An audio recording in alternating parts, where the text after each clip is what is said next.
नमस्कार सर्वांना। आज मी बनवणार आहे 10 मिनिटात आणि झटपट होणारी रेसिपी, ते म्हणजे पुरणपोळी। हो, 10 मिनिटात पुरणपोळी बनवणार आहे, ते पण चण्या डाळीची नाही, रताळ्याची पुरणपोळी। चला तर मग सुरू करूया। रताळे धुवून क्लीन करून त्याला एक उकळी काढून शिजवून घेऊया। मग त्याला शिजून झाल्या की त्याचं साली काढून त्याला किसून घेऊया। तुम्ही स्मॅश पण करू शकता। जर स्मॅश केलं तर त्यामध्ये छोट्या छोट्याशी गाठी असू शकते, त्यामुळे पुरणपोळी फुटू शकते, म्हणून त्याला किसून घ्यायचं। किसून झाले की त्याला साईडला काढून ठेवू। आता एक गरम पातेल्यामध्ये थोडंसं गूळ आणि तूप घालून मिक्स करून घेऊया। गूळ थोडंसं कमीच वापरा, कारण रताळे ऑलरेडी स्वीटच असते। आता त्यामध्ये किसून ठेवलेले रताळे आहे ते त्यामध्ये मिक्स करून ठेवूया।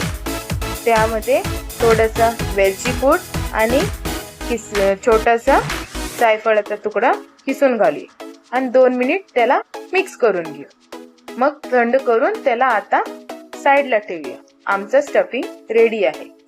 आता पोळी बनवायच्यासाठी तुमच्या घरी चपातीचं पीठ तर हर रोज घरी असते आणि हर रोज सगळीच खातात। मग त्यामध्ये फक्त एवढं की तेल आणि मऊ करून जास्त घ्यायचं। एक छोटासा गोळा घेऊन पिठाचा एक छोटासा लाटून त्यामध्ये ते रताळ्याचे स्टफिंग भरून एक पोळी लाटून घेऊया। तसंच आता आम्ही बाकीचं पण पोळी लाटून घेतो। तव्यावर तूप घालून लाटलेली पोळी त्यावर टाकूया आणि चांगले दोन्ही साइडने त्याला भाजून घेऊया। लालसर रंग येईपर्यंत त्याला थोडंसं भाजूया। थोडं कलर चेंज झाला की त्यावर तूप घालूया।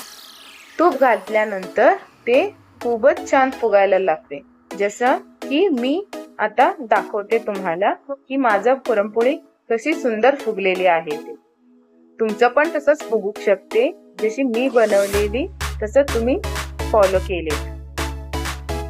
मग अशीच ही मी पुरणपोळी बनवलेली आहे आणि ही मी बाकीचं पण तशीच रेडी करून घेते। त्याच्यावर तुम्ही थोडंसं दोन्ही साइडने तुपाने तुम्ही सर्व करू शकता। तेल पण वापरू शकता, पण तेलाने थोडा रुच कमीच येते।